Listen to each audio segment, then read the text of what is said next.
Chapter 1. Divorce on Release Day. The prison gate groaned as if it had a voice of its own, and the sunlight that hit Sally when she stepped out felt like a lie. Too bright, too generous for someone whose world had been reduced to concrete and iron for 3 years. "Keep your nose clean. Don't come back," the guard muttered, like a last, dull note, in a song she no longer remembered how to sing. She blinked, letting the sun sting her eyes. The world smelled wrong: gasoline, perfume, cut grass. Everything too loud after the steady hum of the yard and the clatter of trays. She had learned to measure time by the sound of locks and the cadence of footsteps. Now minutes rushed past like a river. A glossy Maybach idled at the curb. Sleek black. Threatening. A man in a suit and a thin, adolescent face stepped forward, one tall, one small. Her heart stuttered, then stalled. "Mom," Nick said before he could help himself, a brittle glaze over the word. Brad's face was all steel and carefully assembled sympathy. He had been the reason she had married, the reason she had traded bright rooms and wild dreams for soccer practice and PTA meetings. He had been the safe harbor. At least that's how he'd painted himself. Now his eyes were distant, judging the measure of the person who returned. Sally saw it in his pause, the recalculation. People who have found new pleasures make quick math about old ones. "You look different," Brad said finally, his voice a well-practiced neutral. Different. 3 years inside had done things to her. The skin on her hands was mapped with thin white scars from scrubbing so many plates. She moved with a new economy, conserving energy the way the old women in the yard conserved hot water. But the difference behind Brad's words was the discovery that he had already traded one woman's body and loyalty for another's laughter and attention.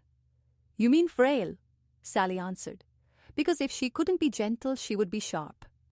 Nick's eyes slid away from her face. He was still a kid, but the kid had learned to mimic the stiffness of an adult. "Dad's right. 3 years in there should have taught you something." His tone was a put-on libretto of disappointment. "Don't mess up again." She swallowed the bone-cold humor rising in her chest. "You threw me in jail." The words fell like pebbles. Brad's jaw tightened. "You assaulted someone. Right or wrong, there were cameras, witnesses. We did what we had to." His hands were steady on the car door, the hands that had once smoothed her hair when she cried after labor. Those hands belonged to a man who had decided a new life was better than an old one. Sally remembered the night the gala fell apart like a paper lantern. Lena Yasmin, had been beautiful in that easy, luminous way that made people reach out to touch. When Lena fell, the cameras circled and the headlines were hungry. Lena's wrists curled like a supplicant as she traced a line for what she would say. "She pushed me." Brad had not even looked at her dirt-scraped hands. He'd stepped forward to protect the fresh face that had replaced hers. Nick had been the point of the spear. "You don't deserve to be my mom," he had hissed that night, and the words lodged in her ribcage like foreign bodies.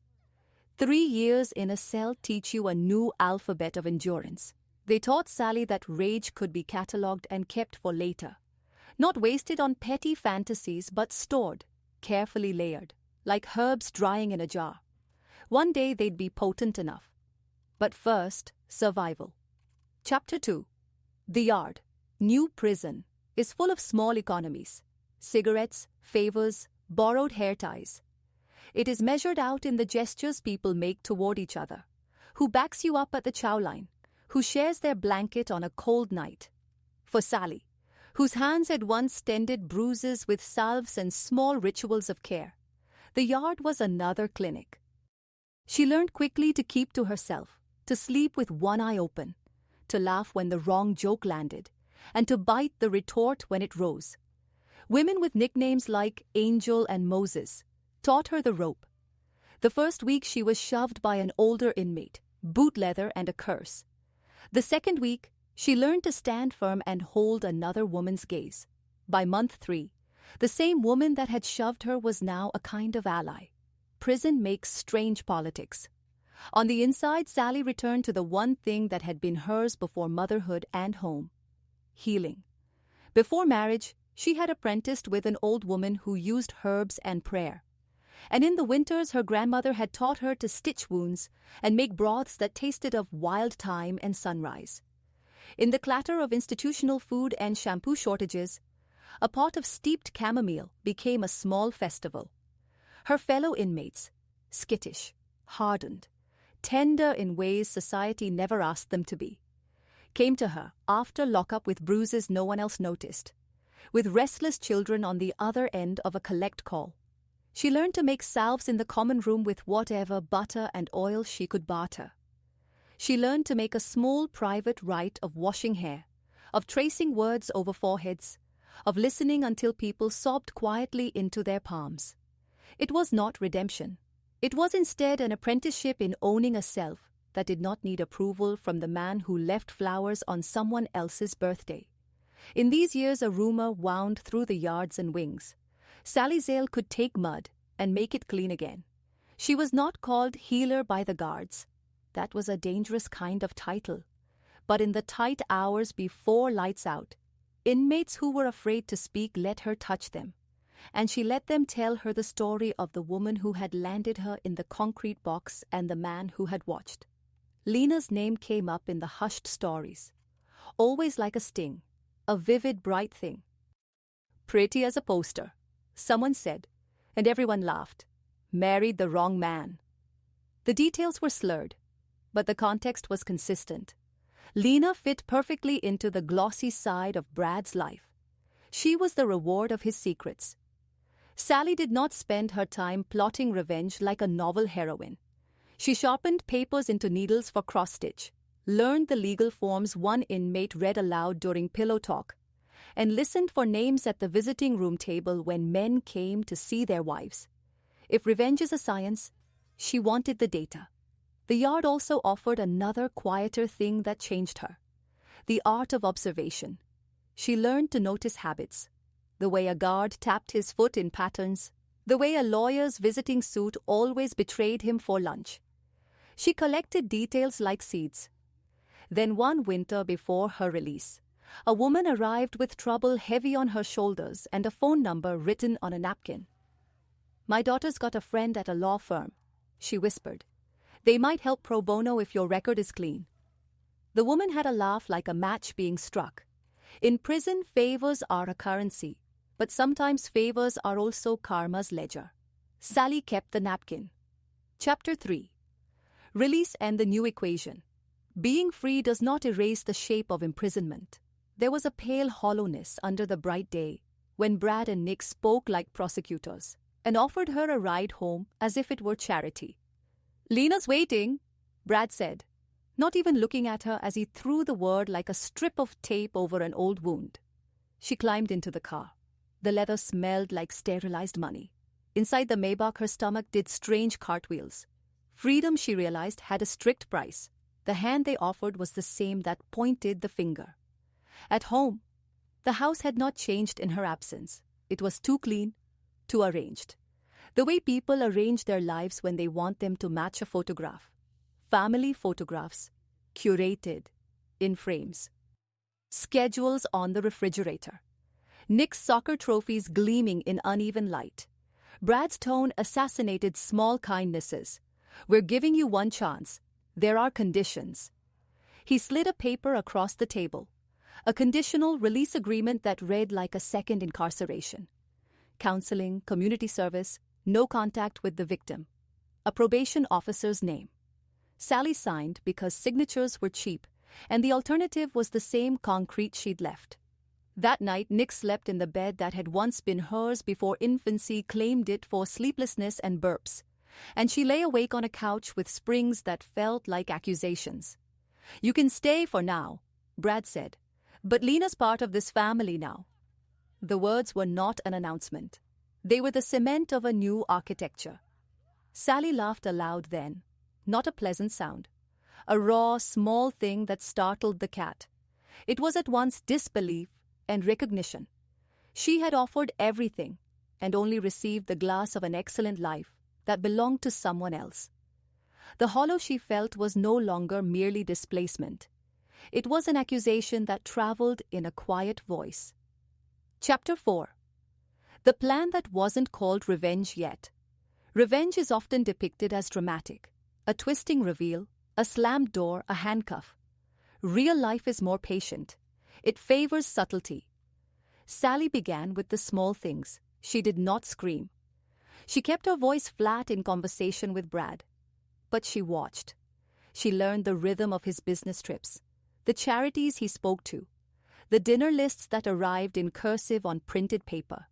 She watched how Lena's name appeared in emails and how the bakery Lena ran, a soft enterprise of teddy bear cookies and community outreach, was fed with donations from Zale Enterprises, a company that Brad's father had built.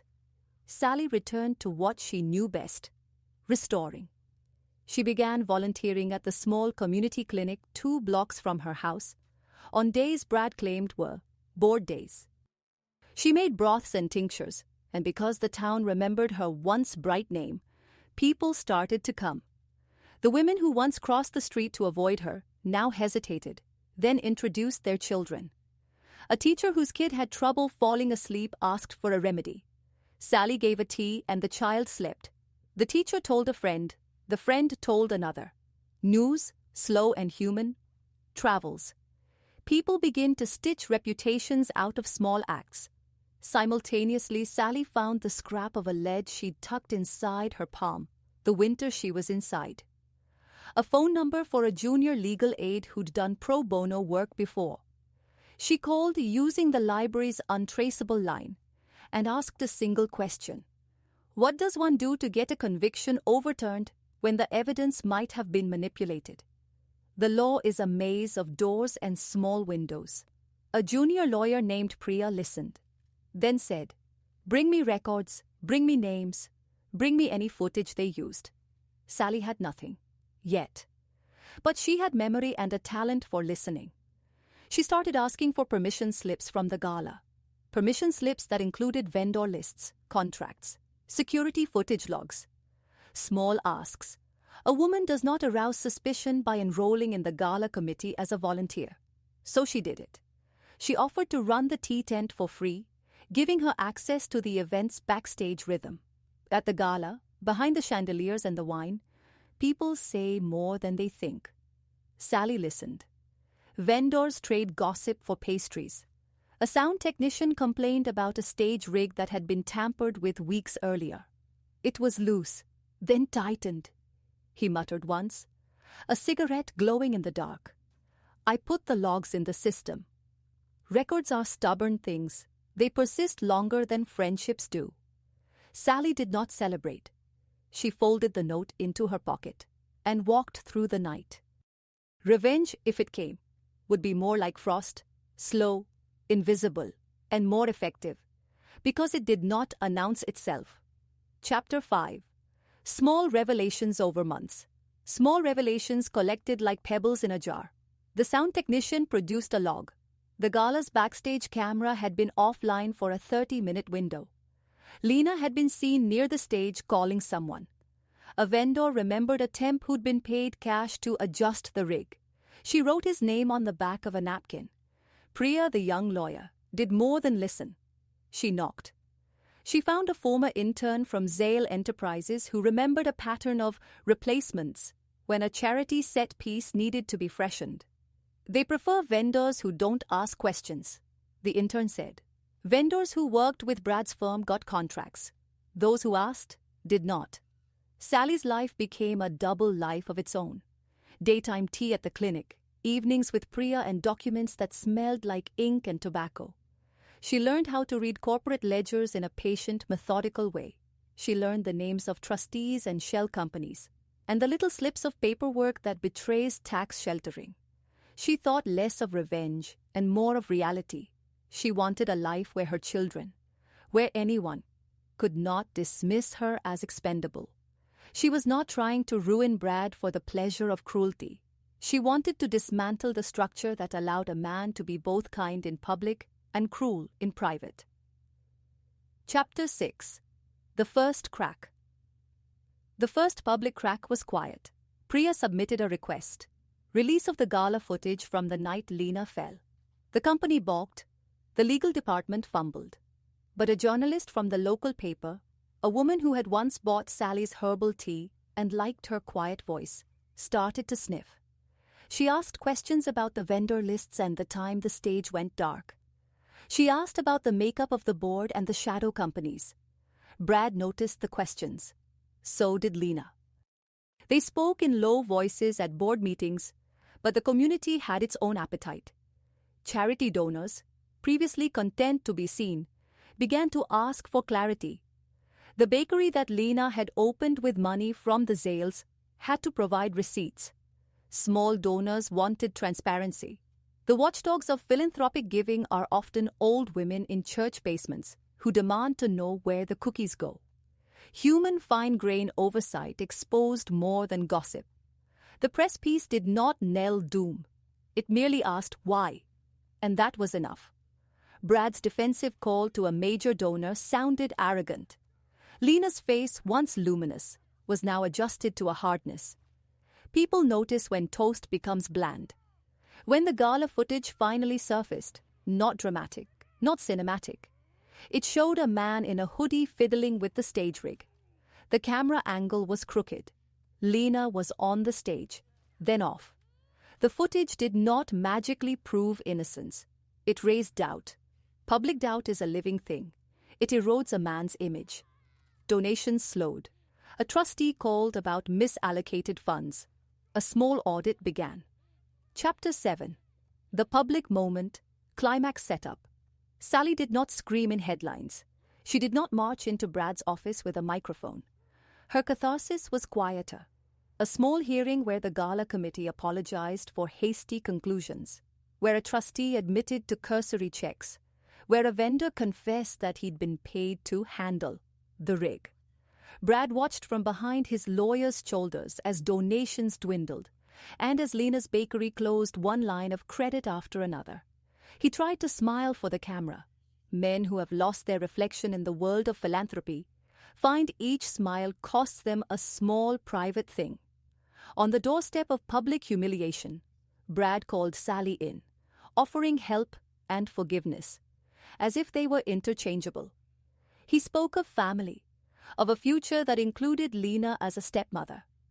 He threw a charity check on the table like a bandage. "We'll help you get back on your feet," he said. The words were honeyed. Sally understood now the mechanics of kindness from people who treat forgiveness like a transaction. She looked at him, and the room full of photographs and trophies, and the air-conditioned chill, and the way Nick now avoided eye contact. She felt no desire to lash out. Instead, she placed a small box on the table, photographs, to which she had no legal claim, but which she knew how to use for leverage later, and a list of dates and logs, the things she'd gathered over months of quiet work. Then she left. She did not take his charity. She took his silence. Chapter 8. Aftermath. Set up for next moves. The town would talk. The paper would print things that had never seemed real. Donations would waver. Lena's bakery would shutter.